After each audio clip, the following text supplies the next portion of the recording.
I'll tell you later. No, tell me now, or I'll throw up. Do you know what that does to people like me?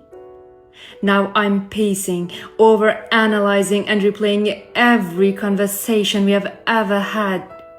Is it good? Bad? Are you mad? Are we in trouble? Did I do something? My brain doesn't do later. It does 16 worst case scenarios before lunch, because when you say, I'll tell you later, what I hear is, go ahead and stress yourself until I feel like explaining, so please just tell me. Text me, whisper it, write it in the sky, anything. Some of us simply aren't built for suspense.